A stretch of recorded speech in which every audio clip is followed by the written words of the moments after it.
capítulo de número 4, a partir do versículo de número 1. Amém? Daniel, capítulo 4,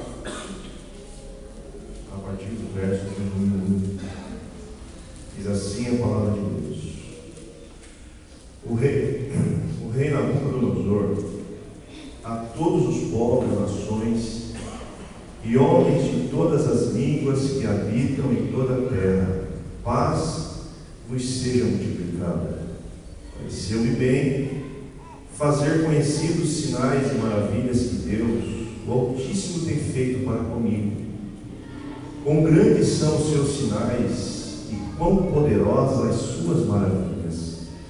O seu reino é um reino sempre eterno, e o seu domínio de geração em geração. Eu, Nabucodonosor, estava tranquilo em minha casa e feliz no meu palácio. Amém? Pode se assentar.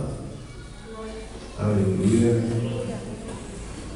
Jesus é poderoso para nos abençoar. Amém, irmãos? Sinceramente, eu não ia nem vir hoje, né? Até meio cansado, porque de domingo trabalha 2 horas da manhã no serviço e é puxado, né? Até por causa do horário. Aí quando vai chegando, a hora do culto vai ficando, a carne vai ficando fraca. A carne é fraca mesmo, né? Mas tem um Deus forte que nos sustenta. A gente está aqui para a glória de Deus. Amém, irmãos? Essa é uma passagem muito interessante, porque esse é o único capítulo na Bíblia escrito por uma pessoa que não tinha nenhum contato ainda genuíno com Deus. Por que não dizer que este é o único capítulo na Bíblia escrito por um pagão, né? Um homem que não entendia muito bem aquilo que Deus queria fazer na vida dele. Um homem que não compreendia que ele estava naquela posição porque Deus que havia colocado ele. Deus tinha falado praticamente 100 anos antes dele nascer, através do ministério do profeta Isaías, de que Deus iria levantar um reino do norte e que iria corrigir a cidade de Jerusalém de todos os pecados que ali se cometia. Passou-se tempos, nasce esse homem, Nabucodonosor. E o mais curioso na vida dele é que ele era uma pessoa realmente de grande conquista. O reino de Babilônia, segundo alguns, é a cidade mais antiga do mundo, que é a cidade de Babilônia. Está lá em Gênesis, no capítulo de número 11, do verso 1 ao verso 9. Fala dela também no capítulo 10, verso 10 de Gênesis, fundada por Nimrod. O início ali das civilizações de que se tem conhecimento na Bíblia, né? Era um reino realmente poderosíssimo. O pai de Nabucodonosor era chamado de Nabopolassar. Foi um grande homem, um grande militar, um homem de conquistas. Mas Nabucodonosor na história é chamado, conhecido como Nabucodonosor II, né? Que ele havia ampliado as conquistas do pai dele. Ele havia feito muros na cidade de Babilônia de 25 quilômetros, um daqui em São Sebastião, um pouquinho mais ainda, 25 quilômetros de muro. Dizem que os jardins suspensos da cidade de Babilônia eram considerados como uma das 7 maravilhas do mundo antigo. Quem tivesse o privilégio de pôr o pé no lugar daquele, ficaria maravilhado de ver, né? Uma grandiosidade feita por mãos de homens, né? Realmente o reino de Nabucodonosor foi marcado por riquezas, por grandes vitórias. Aonde ele marchava, ele conquistava. Aonde ele colocava as suas tropas, ele obtinha vitória. Era uma pessoa que estava sob a direção de Deus, né? Mas ele não entendia isso.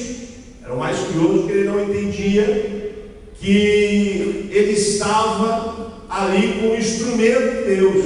O reino de Babilônia, o reino dele, era o maior do mundo antigo, era a potência mundial. Ele dominava sobre todos os povos debaixo do céu.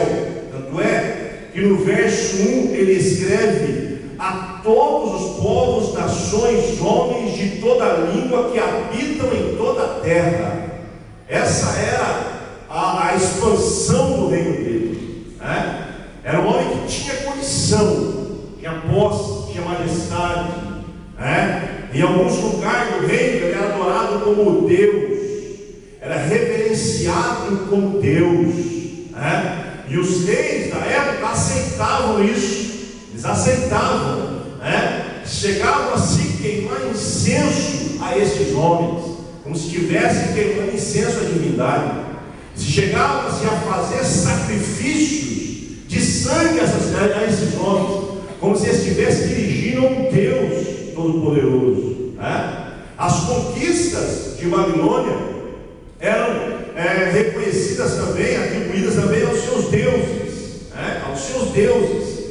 Então, quando Nabucodonosor estava dominando sobre tudo e sobre todos, né? As nações que tinham seus deuses e que atribuíam a elas também as vitórias, quando elas perdessem a guerra, e Nabucodonosor, ele dizia que eu e o meu Deus estavam sobre eles e sobre o seu Deus.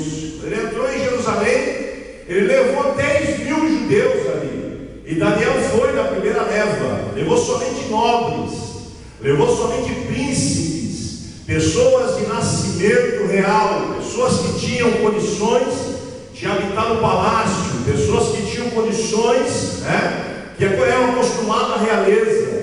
Levou esses jovens ali e os treinou para habitarem no palácio da Babilônia. E o mais interessante disso tudo é que daqueles 10.000 cativos ali, a Bíblia fala que 4 se destacaram, que era Daniel e os seus 3 amigos ali, né? E a Bíblia diz que Daniel não se corrompeu com a comida que Nabucodonosor comia. Ele mandou que a comida dele fosse a comida daqueles jovens ali, né? Uma comida muito fina, muito boa. Mas antes de chegar na mesa dos judeus ali, primeiro era sacrificar a ídolos. Os judeus que estavam sem nenhum contato com Deus, para eles tanto fez, tanto faz, né? Para Daniel isso era pecado. Daniel não quis comer daquela comida, preferiu comer legumes e beber água, né? Mas a Bíblia diz que Deus honrou aquela decisão de Daniel, e Daniel foi encontrado, ele e os 3 hebreus foram encontrados no reino de Babilônia como os mais sábios do reino. Quando Nabucodonosor, depois de 3 anos, começou a fazer perguntas, não se acharam no reino dele jovens sábios como Daniel, né? Mas Nabucodonosor não reconhecia esse Deus glorioso, o Deus de Daniel, que muitas vezes ele fala. Ele não reconhecia que Deus tinha um poder que está realmente interferindo diretamente na vida das pessoas. Ele não reconhecia que Deus tinha essa autonomia de mandar aonde ele quisesse mandar, que Deus tinha esta condição de se colocar na presença da pessoa e exigir da pessoa adoração. Nabucodonosor estava acostumado a ser adorado, porque ele olhava para o reino dele e via que tudo aquilo ele tinha feito, porque além de ele ser um rei, ele também foi um grande construtor e um gênio militar. Então tudo que ele adquiria, a maior parte do sucesso dele foi através dos seus talentos, porque antes de ele assumir o trono, ele era treinado. Nabucodonosor, na realidade, a história diz que ele foi um rei guerreiro. Além de ele ser rei, ele lutava também, né? Era uma pessoa que tinha essa habilidade. E alguns chegam a dizer que quando ele era novo, antes de ele assumir a posição de corregente com o pai, ele matou um leão, que era o teste dos monarcas da época. Então ele tinha essa condição, tinha essa panca, né? Porque era uma pessoa que poucas pessoas conseguiam sobreviver, meu irmão, num encontro com o leão. E ele sobreviveu e mostrou que ele tinha condição para aquilo, né? Mas tem o Deus do céu, né? Que ele não está olhando a condição do homem. Tem um Deus do céu, meu irmão, que ele não está olhando a minha e a sua condição. Ele nos conhece.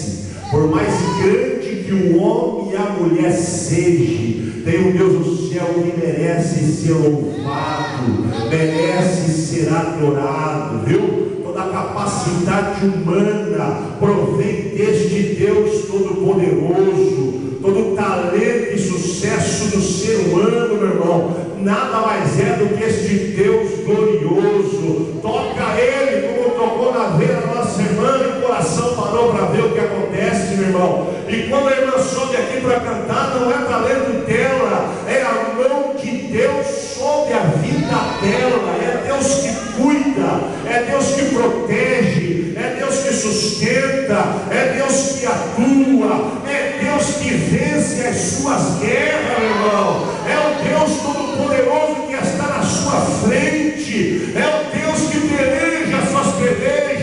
Por mais pequena ou grande que sejam as suas vitórias, saiba que toda a honra e toda a glória deve ser dada a este Deus Todo-Poderoso que fez os céus, a terra e o mar e tudo que neles há.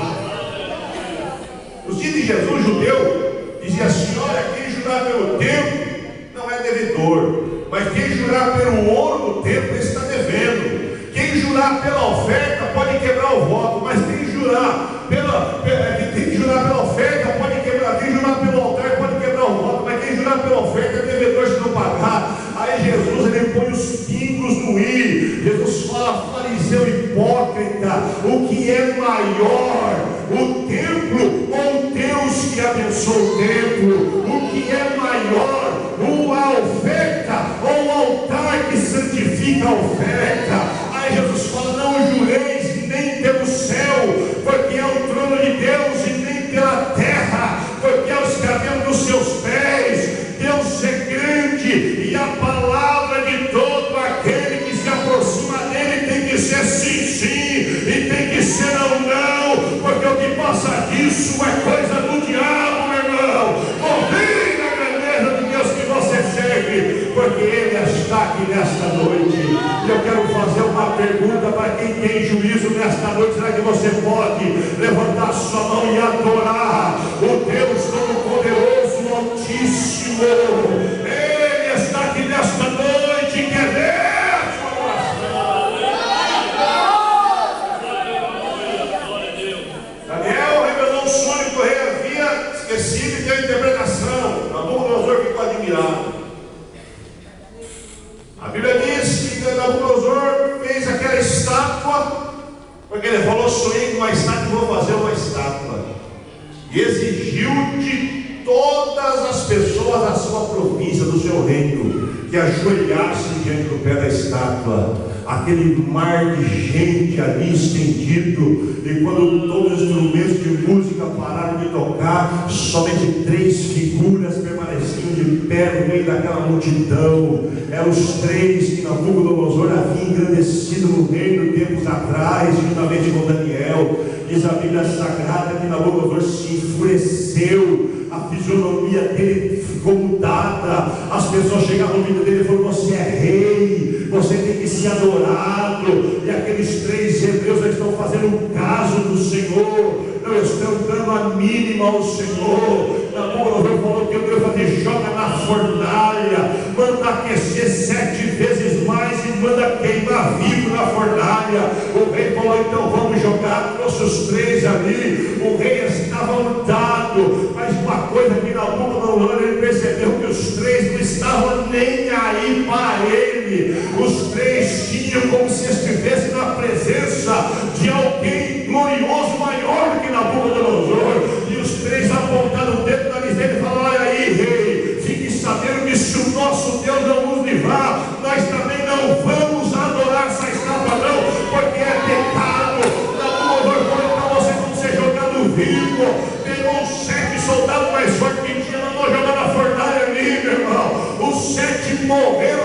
chegar perto, e Nabucodonosor dá uma olhada para quem ficava para baixo, a fornalha deu uma olhada assim, ele falou: mas não mandei jogar 3, ó rei, vida eternamente, porque são 3 que mandou jogar, mas eu estou vendo 4 ali no meio, e a aparência do quarto homem é como a aparência dos filhos dos deuses. Nabucodonosor estava tendo mais uma prova de que tem um Deus do céu que cuida diretamente daqueles que lhe servem. Eu quero dizer uma verdade bíblica para você nesta noite, meu irmão. Deus cuida de você diretamente.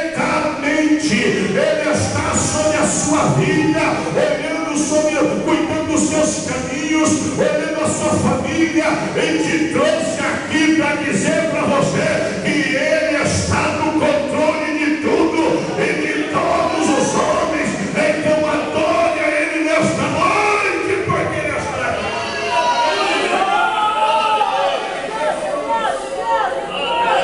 A Bíblia que quando ele gritou, falou: Sadraque, Mesaque e Abednego, sai da fornalha. Os 3 saíram. Aleluia. Ele cheirou a roupa dos 3. Não acreditava sobreviver àquela temperatura. Aleluia. Cheirou a roupa dos 3. Nem cheiro de fumaça tinha na roupa daqueles 3 jovens. Diz a Bíblia que ele adorou os 3, mas não se curvou a Deus. Aleluia. E assim as pessoas honravam ele como Deus. Mas Deus ama pessoas assim, meu irmão. Vai entender o amor de Deus. Quanto mais torto é o cabra, mais objeto do amor de Deus ele é. Deus amava Nabucodonosor. Deus tinha realmente um plano na vida dele, mas um plano pessoal na vida dele. Não era somente um plano que Deus tinha feito com ele para falar do anos antes dele nascer, tinha se concretizado, mas Deus queria mostrar, tocar no coração de Nabucodonosor, fazer aquele homem entender que ele não era nada, ele não passava de pó e cinza diante do Deus Todo-Poderoso. O Deus de Israel não era como os deuses das nações ali que ele conquistou, não. Era um Deus que sempre exigiu adoração exclusiva. Deus, ele tem exclusividade no coração do homem. Somos devedores a Deus de 2 maneiras: primeiro como Criador e depois como nosso Redentor, meu irmão. Deus merece ser honrado e glorificado, e Nabucodonosor tinha que entender este recado. Aí ele teve um segundo sonho. Eu vi uma árvore muito grande no sonho, e essa árvore ela enchia a terra, e os ramos, os galhos faziam sombra na terra. Os animais embaixo se refugiavam na sombra daquela árvore. E aquela árvore também produzia sustento para toda a criatura vivente. Todas as aves que voavam nos céus, no sonho dele, faziam ninho nos ramos daquela árvore. Mas ele ouviu uma voz do céu, um vigiador, que era uma classe de anjo que vigia, meu irmão, a soberba do homem, viu? A Bíblia fala de principados, de potestades, de tronos, também fala de arcanjos, de serafins, de querubins e de vigiadores, que são anjos que estão olhando o coração do homem, seja servo de Deus ou não, estão analisando. Quando o homem começa a querer ultrapassar o limite, eles vêm e quebram as pernas dos homens, faz eles reconhecerem que não passam de pó e cinza. Nabucodonosor agora estava na mira de Jeová. Será que tem alguém assim, meu irmão, que está na mira de Deus aqui nesta noite? Será que tem gente que está na mira de Deus porque está na mira